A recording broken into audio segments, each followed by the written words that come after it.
Engineering मॅथमॅटिक्सच्या 1च्या लेक्चरमध्ये आपले स्वागत आहे आणि आज आपण लेक्चर नंबर 11 म्हणजे एक व्हेरिएबल असलेल्या डेरिव्हेटिव्हज आणि डिफरन्शिएबिलिटी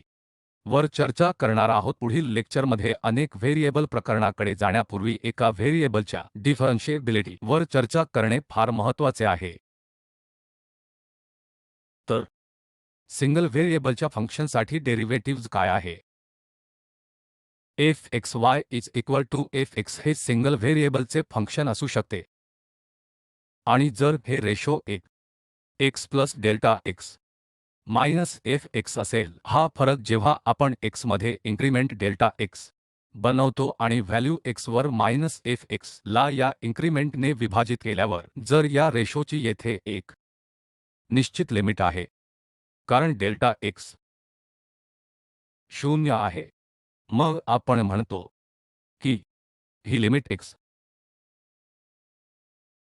पॉइंटवर fx फंक्शनचे डेरिव्हेटिव्हज आहे। त्यामुळे डेरिव्हेटिव्हची व्याख्या सामान्यतः आपल्याकडे अशी असते, जेव्हा आपण लिमिट डेल्टा x 0 च्या समान घेतो तेव्हा आपण येथे लिमिट घेतो। जर ही लिमिट अस्तित्वात असेल तर आपण असे म्हणतो की ही व्हॅल्यू fx फंक्शनचे डेरिव्हेटिव्हज आहे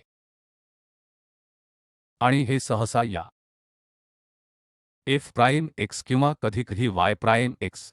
किंवा dy ओव्हर dx द्वारे नोटेशन करते। डेरिव्हेटिव्हज जे डेल्टा x द्वारे x मध्ये इन्क्रीमेंट बनवते आणि हा फरक x ची फंक्शन व्हॅल्यू भागिले इन्क्रीमेंट असतो, तेव्हा येथे या कोशंटची लिमिट आहे। म्हणून जर ही लिमिट अस्तित्वात असेल तर आपण म्हणतो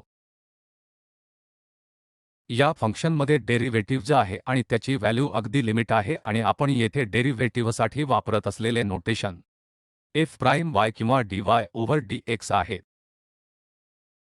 आता डिफरन्शिएबिलिटी आणि डिफरन्शियल काय आहे? सामान्यतः ही अधिक औपचारिक व्याख्या आहे आणि यामागील कारण आम्ही बऱ्याच व्हेरिएबलच्या बाबतीत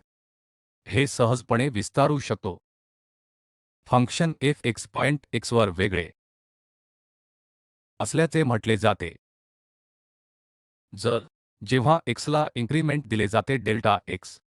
आर्बिट्ररी इन्क्रीमेंट असते आणि डेल्टा y च्या रूपात इन्क्रीमेंट डेल्टा y व्यक्त केला जाऊ शकतो। डेल्टा x च्या रूपात हे काही कॉन्स्टंट आहे, delta x plus epsilon times delta x, जेथे हे एप्सिलॉन 0 वर जाईल, डेल्टा x वर जातो आणि ही संख्या डेल्टा x पासून इंडिपेंडंट आहे। म्हणून हा पॉइंट आहे, हा fx वेगळा असल्याचे म्हटले जाते। जर आपण डेल्टा y लिहू शकलो, जेव्हा आपण x मधील डेल्टा x ला x इन्क्रीमेंट करतो तेव्हा डेल्टा y द्वारे दर्शविलेल्या y मध्ये इन्क्रीमेंट होईल। जर आपण हा डेल्टा y ला a times delta y plus epsilon delta x म्हणून लिहू शकलो तर ही लिनियर संज्ञा आहे, कारण येथे डेल्टा x पासून a इंडिपेंडंट आहे आणि हे एप्सिलॉन गुणिले डेल्टा x आणि या एप्सिलॉनकडे प्रॉपर्टी आहे ज्यामुळे x म्हणून 0 कडे जाईल। मग आपण म्हणतो की हे फंक्शन डिफरेंशिएबल आहे आणि या उजव्या बाजूला पहिली संज्ञा म्हणजे हा a टाइम्स डेल्टा x आहे, म्हणजे हा सर्वात राईट हँड साइडला डेल्टा x आहे। याला डिफरन्शियल म्हणतात किंवा y चे एकूण डिफरन्शियल आणि सामान्यतः हे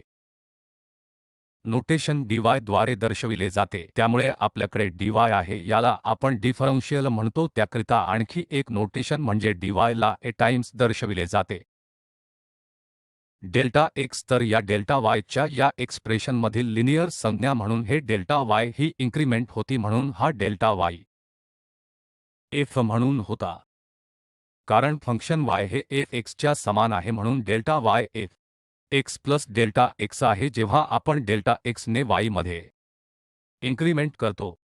आणि fx मधील फरक डेल्टा y हा fx प्लस हा डेल्टा y मायनस x आहे, म्हणून जर ही इन्क्रीमेंट येथे डेल्टा y या स्वरूपात लिहू शकालो तर आपण डेल्टा x च्या डेल्टा x पेक्षा इंडिपेंडंट असलेल्या लिनियर शब्द a टाइम्स लिहू शकतो। आणि तसेच एप्सिलॉन डेल्टा x नंतर आम्ही म्हणतो की हे फंक्शन भिन्न आहे आणि हे एप्सिलॉन खूप महत्त्वाचे आहे जे डेल्टा x शून्याकडे जाते आणि हे डेल्टा x पासून इंडिपेंडंट असावे जेणेकरून आपण असे करता येईल जर आपण असे करू शकलो तर आपण म्हणू शकतो हे फंक्शन डिफरन्शिएबल आहे आणि आता पुढील स्लाइडमध्ये आपण हे पाहू की आपल्याकडे असलेल्या डिफरन्शिएबिलिटीची ही व्याख्या आहे येथे आपल्याकडे काय आहे की आपण डेल्टा y ला delta y plus epsilon delta x या टर्म्स व्यक्त करू शकतो आणि डेरिव्हेटिव्हची पूर्वीची व्याख्या ते प्रत्यक्षात समतुल्य आहेत म्हणून पुढील स्लाइडवर जाऊया येथे डिफरन्शिएबिलिटी आणि डेरिव्हेटिव्हज यांच्यामध्ये काय संबंध आहे किंवा मुळात ते समान आहेत जे आपण आता येथे पाहणार आहोत म्हणून आवश्यक आणि सफिशियंट कंडिशन आहे फंक्शन y हे फंक्शन f(x) च्या समान आहे ते x पॉइंटवर वेगळे होतात जेथे मर्यादित डेरिव्हेटिव्हज आहे येथे लिहिलेले आवश्यक आणि पुरेसे आहे याचा अर्थ असा आहे की एखादे फंक्शन डिफरन्शिएबल असल्यास आपण डिफरन्शिएबिलिटीची व्याख्या आधीच दिली आहे जर एखादे फंक्शन डिफरन्शिएबल असेल तर त्या ठिकाणी त्याचे डेरिव्हेटिव्हज असेल किंवा त्या ठिकाणी डेरिव्हेटिव्हज असेल आणि त्या ठिकाणी हे फंक्शन डिफरन्शिएबल असले पाहिजे जेणेकरून आपण आधी डेरिव्हेटिव्ह आणि डिफरन्शिएबिलिटी दिला असेल तर याचे कन्क्लूजन असे आहे की आपण आधी दिलेल्या दोन्ही व्याख्या दिली आहे ते मुळात समान आहेत जिथे एकच व्हेरिएबल असेल तर आता आपण पाहू की डिफरन्शिएबिलिटी त्या पॉइंटवर डेरिव्हेटिव्हचे अस्तित्व सूचित करते म्हणून समजा की function y is equal to x आहे जेणेकरून आम्ही हे कार्य डिफरन्शिएबल आहे आणि डेल्टा x द्वारे x ला इन्क्रिमेंट दिली जाते तेव्हा आपण ही डेल्टा y वाढ डेल्टा y मध्ये व्यक्त करू शकतो या व्याख्येनुसार याचा काय अर्थ होईल जर आपण हा delta y delta x plus epsilon delta x म्हणून लिहू शकलो तर हे फंक्शन डिफरन्शिएबल आहे असे आपण गृहीत धरले आहे जेणेकरून हे कार्य डिफरन्शिएबल आहे याचा अर्थ आपण दर्शवू शकतो डेल्टा y हा delta x plus epsilon delta x च्या समान आहे आणि आता आपण या डेल्टा x ने डिवाइड करण्यापूर्वी आपण लिमिट घेऊ शकू जेणेकरून आपण delta y over delta x is equal to a times epsilon असेल म्हणून a टाइम्स एप्सिलॉन आणि आता आपण डेल्टा x शून्याकडे जात असताना लिमिट घेऊ जेणेकरून ही लिमिट येथे घेऊन delta y over delta x असेल येथे लिमिट समान आहे a डेल्टा x नाही आणि डेल्टा x देखील इंडिपेंडंट आहे डिफरन्शिएबिलिटी आणि या एप्सिलॉनच्या व्याख्येनुसार आणि लिमिट डेल्टा x शून्यावर जातो आणि आम्हाला माहित आहे की या एप्सिलॉनची प्रॉपर्टी आहे जी डेल्टा x म्हणून शून्याकडे जाते म्हणून या प्रकरणात येथे मिळेल ही limit delta y over delta x वर आहे म्हणून हे डेरिव्हेटिव्हज मधील कॉन्स्टंट आहे जे आपण पाहिले f मध्ये पाहिले आम्ही f पाहिले आहे ही संज्ञा येथे f(x) प्लस डेल्टा x आणि मायनस f(x) वगळता आणि या डेल्टा x ने विभाजित आहे तर हे येथे f(x) plus delta x minus f(x) आहे आणि या delta x limit delta x ने भागले जाते डेल्टा x गोज टू 0 म्हणून ही संज्ञा डेरिव्हेटिव्हज आहे ज्यावर आपण मागील स्लाइडमध्ये चर्चा केली आहे याचा अर्थ असा की आपल्याला येथे मिळते मला हे पुसून टाकू दे ठीक आहे म्हणून आपल्याला हे मिळते f prime x equal to a आहे कारण हे शून्यावर जाईल आपण जे पाहिले आहे की जर एखादे फंक्शन डिफरन्शिएबल असेल तर डेरिव्हेटिव्हज f प्राइम x ही लिमिट घेते तेव्हा हे डेरिव्हेटिव्हज येथे आहे म्हणून डेरिव्हेटिव्ह काहीच नाही तर हे लिनियर संज्ञेमध्ये लिहिलेले आहे a जे डेल्टा x पासून मुक्त आहे म्हणून हे a function prime x derivatives आहे म्हणून आपण जे पाहिले आहे ते म्हणजे जर हे कार्य डिफरन्शिएबल असेल तर डेरिव्हेटिव्हज एक्झिस्ट करत असेल आणि डेरिव्हेटिव्हज हे डेल्टा y च्या या एक्सप्रेशनमध्ये दिले गेले आहे जर f(x) डिफरन्शिएबल असेल तर f प्राइम एक्झिस्ट आहे आणि निश्चित व्हॅल्यू a आहे पुढील वेळी आपण पाहू की डेरिव्हेटिव्हज एक्झिस्ट असल्यास ते फंक्शन डिफरन्शिएबल आहे असे सूचित करेल आम्ही असे मानतो की f प्राइम x ची निश्चित व्हॅल्यू a आहे म्हणजे हे फंक्शन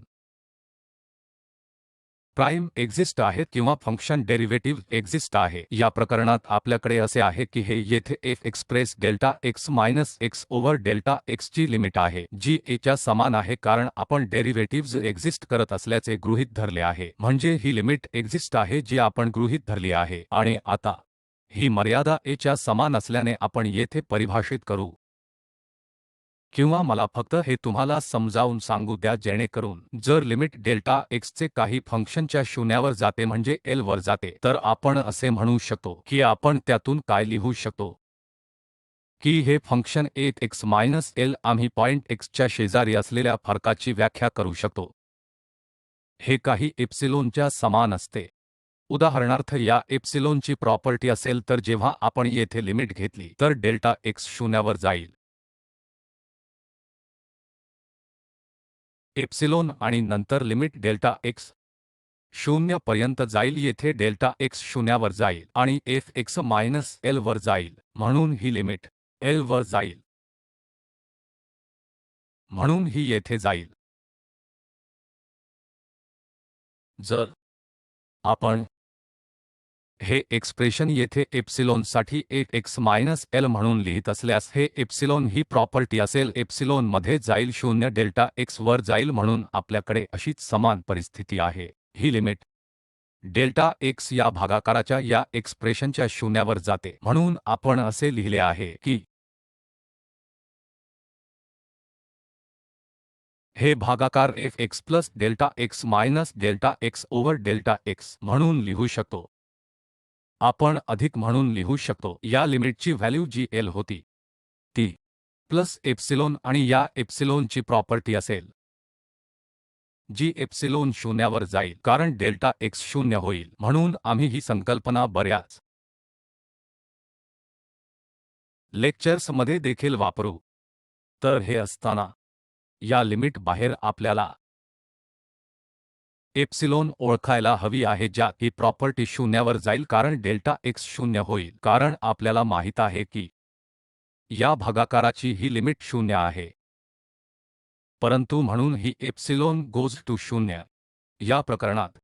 आपण हे f x अधिक delta x minus f x म्हणून पुन्हा लिहू शकतो आणि हा डेल्टा x आम्ही राईट हँड साइडला घेऊ शकतो जेणेकरून आपल्याला या डेल्टा x आणि प्लस एप्सिलॉन x मध्ये डेल्टा x मिळेल आणि एप्सिलॉनमध्ये ही प्रॉपर्टी आहे की ती 0 डेल्टा x वर जाते आणि आता हे सूचित होते कारण आपल्याला हे एक्सप्रेशन मिळते की हा फरक आहे किंवा आपण असेही म्हणू शकतो डेल्टा y म्हणून डेल्टा y आपण लिहू शकतो जसे की delta x plus epsilon delta x आणि हे डेल्टा x पासून इंडिपेंडंट होते कारण ही a ची लिमिट असलेली परिस्थिती होती म्हणून a डेल्टा x पासून मुक्त होते आणि आता आम्हाला समजले की हा f वेगळा आहे कारण ती डिफरन्शिएबिलिटी व्याख्या होती म्हणून हे सूचित करते की f डिफरन्शिएबल आहे। आपण आता हे शिकलो आहोत की आपण जी फंक्शन dy म्हणून परिचित केली आहे ती डिफरन्शियल ही संज्ञा डेल्टा x मध्ये होती।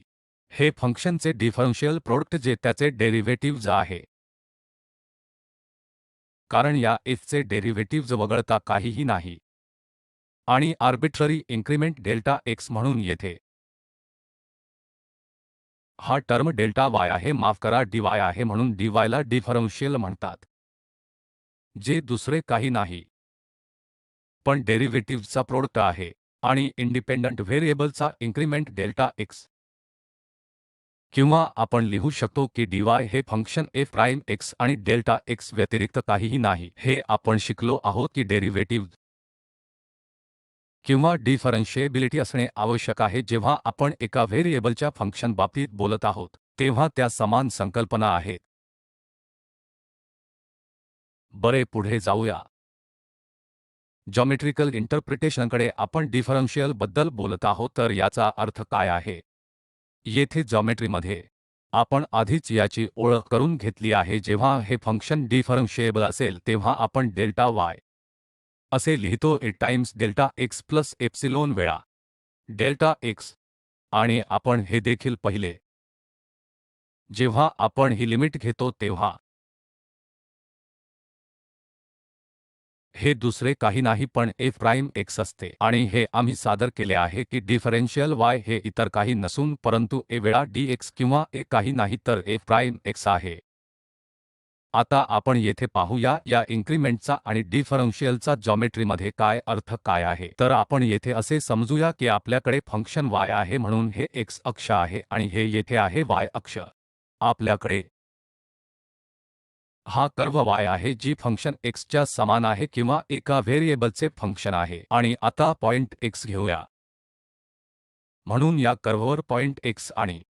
f(x) आहे त्यामुळे येथे व्हॅल्यू ही उंची f(x) आहे म्हणून हा पॉइंट x गुणिले f(x) आहे आणि मग आपण x मध्ये डेल्टा x ने इन्क्रिमेंट करतो त्यामुळे आपल्याकडे येथे अजून एक पॉइंट आहे x प्लस डेल्टा x आणि आपण फंक्शनची व्हॅल्यू अशी घेतो f(x प्लस डेल्टा x) त्यामुळे हा पॉइंट होतो x प्लस डेल्टा x ह्यामुळे x कोऑर्डिनेट आणि y मध्ये कोऑर्डिनेट त्यामुळे या फंक्शनची या पॉइंटवर व्हॅल्यू आहे f(x प्लस डेल्टा x). आता आपण येथे एक टँजंट रेखाटू कारण आपण डेरिव्हेटिव्हजबद्दल बोलत आहोत जेणेकरून ते चित्रांमध्ये येईल. म्हणून आपण या पॉइंटवर एक x टँजंट रेखाटू जी या बिंदू लाईनने दर्शविली आहे आणि नंतर हे नैसर्गिकरित्या डेल्टा x इन्क्रिमेंट आहे आपण x मध्ये दिलेला डेल्टा x किंवा dx टर्म आहे. आपण हे dx का लिहिले आहेत या पॉइंटवर येऊ आणि मग हे आहे डेल्टा y मधील इन्क्रिमेंट जेव्हा आपण डेल्टामध्ये x मध्ये डेल्टा x ने इन्क्रिमेंट केले तेव्हा डेल्टा y मध्ये हा बदल झाला त्यामुळे डेल्टा y मध्ये हा बदल आहे कारण आधी y हा होता आणि आता हा y बनला आहे. हे येथे या पॉइंटवर आहे. आता येथे फरक आहे डेल्टा y किंवा डेल्टा y मधील इन्क्रिमेंट आणि हे dy काय आहे. येथे dy पहिले डेरिव्हेटिव्हज आहे येथे f(x) f प्राइम x आणि dx जर हे डेरिव्हेटिव्हज असेल तर टँजंट f प्राइम x हे काही नाही पण हा टँजंटचा कोन आहे त्यामुळे त्या च्या समान असून याला 1 ने भागले आहे. येथे हे अंतर इथून तिथपर्यंत दुसरे काही नाही पण f प्राइम गुणिले हा डेल्टा x कारण या त्रिकोणामध्ये तुम्हाला त्या कोनाची टँजंट मिळेल. येथे पॉइंट x वर f प्राइम आहे आणि हे या अंतराच्या समान असेल ज्याला आपण dy म्हणून जे या डेल्टा x शी समान आहे. हे dy काही नाही पण डेल्टा x f(x) किंवा हे अंतर येथून f प्राइम x आहे. डेल्टा x मध्ये हे अंतर f प्राइम x आहे डेल्टा x मध्ये हे अंतर आहे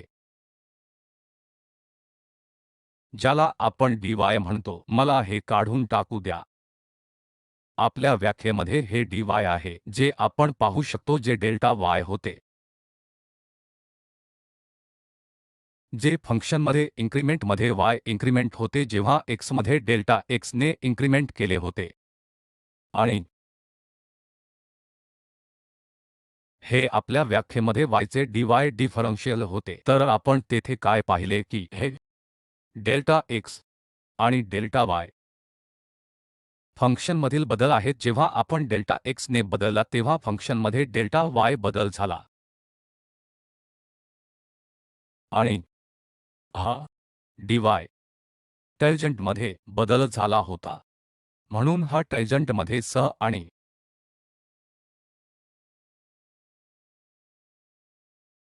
स्वतःच फंक्शनसह बदलला आहे. जेव्हा आपण डेल्टा x द्वारे x मध्ये इन्क्रिमेंट करतो तेव्हा आपण येथे नोंद केली आहे की dy आणि dx या dy आणि dx हे टँजंट लाईनवरील बदलांच्या बाजूने आहे म्हणून आपण येथे डेल्टा x ने बदल केला आहे किंवा आपण दोघांसाठी असेच म्हणू शकतो आणि येथे dy सह टँजंट लाईनमधील बदल आहे जेणेकरून येथे एक नोटेशन आणि दुसरीकडे डेल्टा y आणि डेल्टा x या फंक्शनसाठी एक x मध्ये बदल करतो. येथे जेव्हा आपण डेल्टा x मध्ये इन्क्रिमेंट करतो तेव्हा तेव्हा फंक्शन y मध्ये डेल्टा y मध्ये इन्क्रिमेंट होते, म्हणून आपण हे डेल्टा y ने दर्शवतो आणि हा डेल्टा x आणि डेल्टा y किंवा dx समान आहे, कारण त्यामुळे x मधील बदल आपण डेल्टा x किंवा डेल्टा y ने डिनोट करतो ते समान आहेत, परंतु या y अक्षाबरोबर हा फंक्शनमधील बदल आहे आणि हा फंक्शनच्या टॅन्जंट लाईनमधील बदल आहे, म्हणून हा एक फरक आहे. किंवा फॉर्म्युलाने आपण स्वतःच हे पाहू शकतो, कारण dy ची व्याख्या डेरिव्हेटिव्हच्या f प्राइम x आणि dx शी समान आहे, आणि जर तुमचे y चे सबस्टिट्यूट x च्या समान असेल आणि x समजा y शी समान असेल, हे x म्हणून y हे x शी समान आणि नंतर डेरिव्हेटिव्हज dx किंवा डेल्टा x मध्ये असेल, कारण हे मूळतः लिनिअर टर्म म्हणून घेतले गेले होते जे डेल्टा x होते, मूळतः हे f prime x delta x म्हणून परिभाषित केले गेले होते. dx हे फक्त डेल्टा x होईल, किंवा या नोटेशनवरून आपल्याला हे समजू शकते की dy आणि dx आम्ही त्या टॅन्जंट लाईनवरील मेजर बदल आहे, त्याबरोबर आपल्याकडे dx आहेत आणि आपल्याकडे dy आहे, आणि मग आपल्याकडे पुन्हा डेल्टा x आणि मग आपल्याकडे येथे डेल्टा y आहे. ठीक आहे, म्हणून आता आपल्याकडे डिफरन्शिएबिलिटी जॉमेट्रिकल इंटरप्रिटेशन आहे. आपल्याला फक्त त्याची व्याख्या पुन्हा लिहायची आहे, म्हणून फंक्शन y हे f(x) शी समान आहे असे म्हटले जाते की ते पॉइंट x वर वेगळे आहे, y वर नाही. जर हे एका लिनिअर फंक्शनद्वारे या पॉइंटच्या शेजारी अंदाजे असू शकते, तर हे डिफरन्शिएबिलिटीची आणखी एक व्याख्या आहे, म्हणून आम्ही त्या रेखीय एक्सप्रेशनच्या दृष्टीने आणि नंतर एप्सिलॉन डेल्टा एक्सच्या दृष्टीने लिहिले आहे. येथे आपल्याकडे आणखी एक स्पष्टीकरण आहे की हे कार्य लिनिअर कार्याद्वारे या पॉइंटच्या शेजारी अंदाज बांधता येईल, तर हे फंक्शन डिफरन्शिएबल असल्याचे म्हटले जाते, जेणेकरून आपण काय म्हणू हे गणितीयपणे की f(x) जर आपण या x च्या शेजारच्या फंक्शनचे अंदाज करू शकत असाल तर लिनिअर फंक्शनद्वारे y नाही, तर हे येथे लिनिअर फंक्शन आहे f(x) अधिक नाही x minus x plus epsilon नाही आणि पुन्हा x वजा x नाही. म्हणून ही एकसारखी व्याख्या आहे, जेणेकरून आपण हे एक x च्या समोर आणले तर हे लेफ्ट हँड साइडला नाही, तर हे डेल्टा y सारखे होईल आणि आपल्याकडे येथे डेल्टा x आहे आणि a टर्म्स प्लस एप्सिलॉन आणि पुन्हा डेल्टा x मधील बदल x मध्ये, परंतु येथे आपण याबद्दल बोलत आहोत की जर आपण x च्या शेजारी एक लिनिअर फंक्शनद्वारे हे f(x) दर्शवू शकलो, y पॉइंट नाही, तर याचा अर्थ काय आहे की हे लिनिअर फंक्शन आहे आणि अधिक आपल्याकडे एप्सिलॉन आहे आणि हे x मायनस x आहे, एप्सिलॉन नाही. x हे लक्षात ठेवा, x 0 म्हणून 0 नाही. ही संज्ञा अगदी लहान आहे कारण हे 0 सोबत देखील जाईल आणि हे 0 देखील जाणार आहे, म्हणून x च्या दृष्टीने आपल्याकडे क्वाड्रॅटिक टर्म आहे, x मायनस x च्या दृष्टीने फरक x आणि आपल्याकडे लिनिअर संज्ञा आहे x च्या दृष्टीने. याचा अर्थ हे फंक्शन आम्ही या लिनिअर फंक्शनचा अंदाज लावू शकतो, किमान या पॉइंट x च्या शेजारी नाही. हे x चे एक लिनिअर फंक्शन आहे आणि हे कर्व्हच्या टॅन्जंटचे इक्वेशन आहे, दुसरे काही नाही. पॉइंट x वर आहे, f(x) वर नाही, या फंक्शनशी समान नाही किंवा कर्व्ह f(x) शी समान आहे. पुन्हा x अक्ष y अक्ष आणि नंतर आपल्याकडे काही कर्व्ह y हे f(x) च्या समान आहे आणि या पॉइंट x नॉटवर एक point x not f(x) not आहे. जर आपण टॅन्जंट रेखाटला तर आपण म्हणू शकतो जर फंक्शन डिफरन्शिएबल असेल तर आपण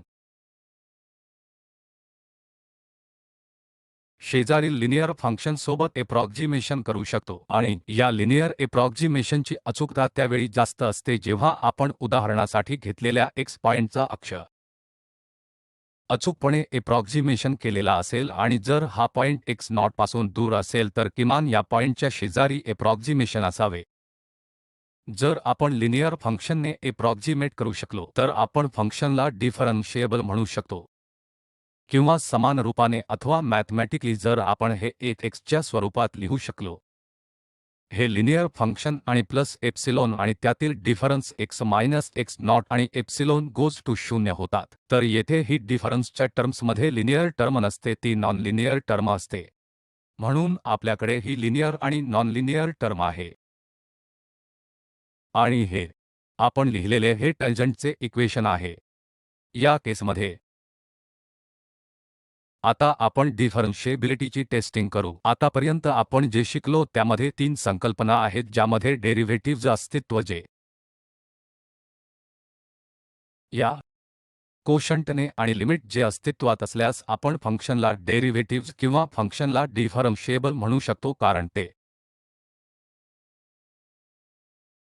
डिफरन्शिएबिलिटी ऑफ द फंक्शनच्या समतुल्य असतो आणि त्याला ए प्राइम एक्स किंवा डी ने दर्शवितो वाय dx किंवा वाय प्राइम. दुसऱ्या संकल्पनेत पाहिले की डेल्टा वाय हा dy प्लस एप्सिलॉन डेल्टा एक्सच्या समान असतो. आपण हे एक्सप्रेशन dy च्या टर्म्स आहे आणि एप्सिलॉन डेल्टा एक्सच्या स्वरूपात लिहू शकतो आणि dy हा डेल्टा एक्सच्या इन्क्रिमेंट मध्ये असतो. यालाच डिफरन्शियल टर्म असे म्हणतात आणि हा डिफरन्शिएबिलिटी टेस्टिंगसाठीचा दुसरा पर्याय आहे की आपण डेल्टा वाय या स्वरूपात येऊ शकतो. तिसरे म्हणजे जे या टर्ममधून स्वतः वजा होऊ शकते आणि डेल्टा वाय डाव्या बाजूस येतो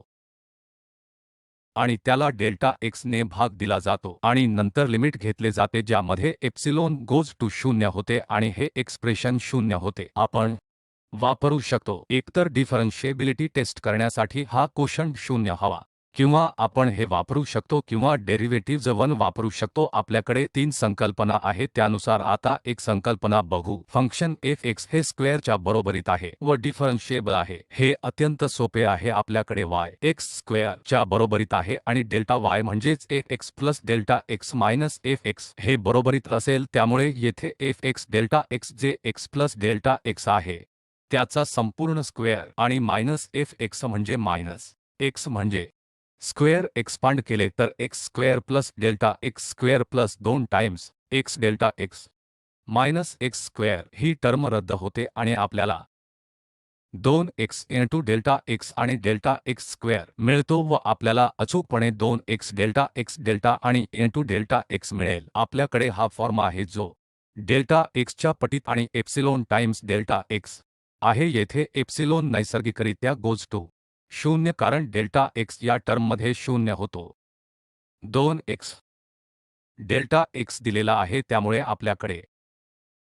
हे स्वरूप आहे जे आम्ही डिफरन्शिएबिलिटीसाठी वापरले आहे म्हणजे हे कार्य डिफरन्शिएबल आहे आणि डेरिव्हेटिव्हज व्हॅल्यू जी या डेल्टा एक्स सोबत लिनियर पार्ट बरोबर टर्म सेटिंग करते f प्राइम x आणि एप्सिलॉन हे सूचित करते की फंक्शन डिफरन्शिएबल आहे आणि त्याचे डेरिव्हेटिव्हज हे x चे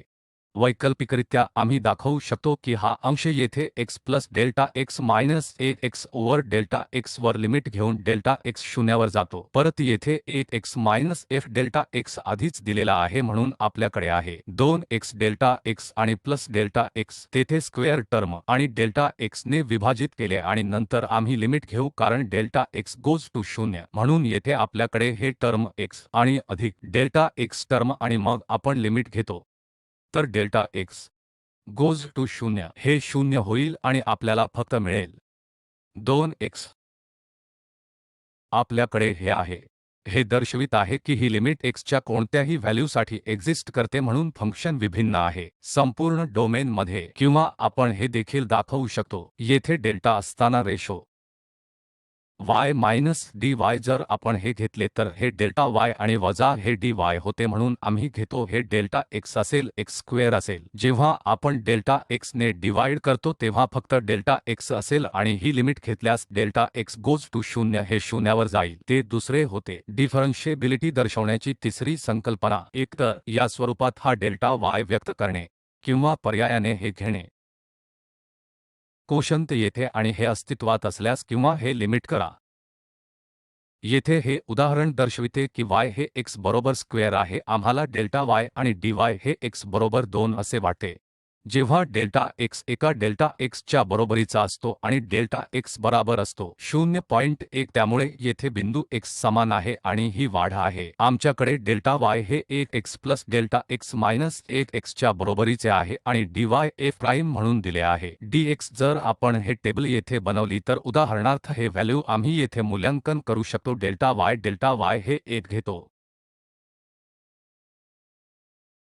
तर 1 आणि मायनस हे F2, त्यामुळे येथे हे F3 आणि 9 आणि F2 म्हणजे x स्क्वेअर आहे, हे 4 होईल. तर ही व्हॅल्यू 5 आहे आणि येथे 5 आहेत. आणि आता dy इतक्या सहजपणे f प्राइम 2x म्हणजे 2x मध्ये आहे. dx किंवा dx हे डेल्टा x एकाच आहे. येथे 2 आणि हे 2x हे 4 असतील आणि dx 1 असेल तर 4 मिळतील. त्याचप्रमाणे डेल्टा x घेताना आम्हाला हे मिळेल 0.41 आणि dy होईल 0.40 आणि एक लहान डेल्टा x घेताना आम्हाला डेल्टा y मिळेल 0.0401 आणि येथे आपल्याला 0.04 मिळेल. 00 या प्रकरणात डेल्टा x मोठा असताना आपण जे पाहतो स्पष्टपणे हे 2 डेल्टा y आणि dy ते समान नाही, म्हणून फरक दोघांमध्ये मोठा आहे, तो अंदाजे नाही. हे dy मध्ये या एकूण बदलाचा अंदाज लावत नाही. पण जेव्हा जेव्हा हा डेल्टा x लहान असेल तेव्हा आपण लहान वाढ केली तर मग हे dy या डेल्टा y टर्मचे चांगले अंदाजे आहे. आणि याचा अर्थ असा होता की जर आपण किमान शेजारच्या लिनियर संज्ञेनुसार अंदाजे करू शकतो त्या पॉइंटच्या, आम्ही या कार्याची डिफरन्शिएबिलिटी देखील तपासू शकतो. x समान आहे, x हा स्क्वेअर आहे, a plus x minus cube root 1 पूर्ण आहे, x वर स्क्वेअर आहे, म्हणून हे फंक्शन करते. जर आपण हा डेल्टा y हा फरक म्हणून घेतला तर x वर 1 समान आहे, म्हणून 1 प्लस डेल्टा x मायनस 1 म्हणजे 1 प्लस डेल्टा x येथे सबमिट करा. हे 1 प्लस सारखे होईल आणि हे डेल्टा x होईल स्क्वेअर आणि क्यूब रूट मायनस 1 असेल तर आम्हाला फक्त डेल्टा x चे क्यूब रूट मिळेल चौरस. आणि आता आपण तपासू अशी संख्या शोधणे शक्य आहे का? हा कोशंट येथे आहे जो आम्ही फक्त बोलला आहे की जर आपण हे मिळवू शकतो कोशंट आणि लिमिट 0 आहे, मग आम्ही फंक्शनला डिफरेन्शिएबल म्हणतो, म्हणून आम्ही असे शोधू शकतो की नाही ते तपासू. तर इथे कोशंट आहे dy हा into delta x over delta x over delta x. जर हा कोशंट 0 असेल तर आम्ही फंक्शनला डिफरेन्शिएबल म्हणतो आणि जर तसे आम्हाला मिळाले नाही तर आपण फंक्शनला डिफरेन्शिएबल नाही असे म्हणतो. आम्ही हा भाग delta y minus 1 delta x over delta x वर घेऊ जेणेकरून आम्ही या डेल्टा x ने डिवाइड करू शकेन, तेथे 1 मिळेल. तुमच्याकडे डेल्टा y आहे, डेल्टा xy ओव्हर डेल्टा काय आहे ओव्हर डेल्टा x, तर डेल्टा y येथे आहे cube root delta x square आहे. आणि जेव्हा आपण या डेल्टा x ने डिवाइड करतो तेव्हा येथे तिची पॉवर तिसऱ्या क्रमांकावर आहे आणि हे मायनस असेल. मला फक्त याची कम्प्यूट करू द्या. ही पद डेल्टा x पदावर डेल्टा y आहे, डेल्टा y डेल्टा x होता तिसऱ्या क्रमांकावर आहे आणि नंतर आपल्याकडे येथे डेल्टा x आहे, हे डेल्टा x आणि तिसरे वजा 1 असल्यास डेल्टा x असेल पॉवर मायनस 1 बाय 3 म्हणजे हे येथे आहे आणि मग वजा a या केसमध्ये आणि आपण घेतो. आता आपण हे काय निरीक्षण करतो, फंक्शन येथे जेव्हा डेल्टा x उजव्या बाजूने 0 जवळ येतो तेव्हा प्लस इन्फिनिटी जवळ येत आहे. उदाहरणार्थ डेल्टा x पॉझिटिव्ह आहे किंवा ते मायनस इन्फिनिटीकडे जाताना जेव्हा डेल्टा x आपल्याला डाव्या बाजूकडून डेल्टा x निगेटिव्ह आणि 0 कडे जातो. या केसमध्ये कोणतेही लिमिट असो आपण प्लस इन्फिनिटी निवडू ज्यावेळी डेल्टा x उजव्या बाजूकडे जातो, नंतर ज्यावेळी डेल्टा x डाव्या बाजूस जातो त्यावेळी तो मायनस इन्फिनिटी असतो. या नंबर व्यतिरिक्त म्हणजेच आपल्याला असा कॉन्स्टंट मिळत नाही. याचा अर्थ हा कोशंट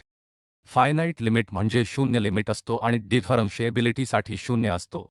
आपल्याकडे असा कोणताही फायनाईट नंबर नाही जेणेकरून आपल्याकडे कोशंटला लिमिट असेल 0 जेव्हा डेल्टा x 0 असतो, त्यामुळे वास्तवात त्याचे लिमिट एक्झिस्ट करत नाही. या केसमध्ये फंक्शन x बरोबर a डिफरन्शियल आहे, त्यामुळे कन्क्लूजन येतो आपल्याकडे आहे. पाहिले की हे कार्य डिफरन्शियल आहे असे म्हटले जाते जर आपण डेल्टा y टर्म्सच्या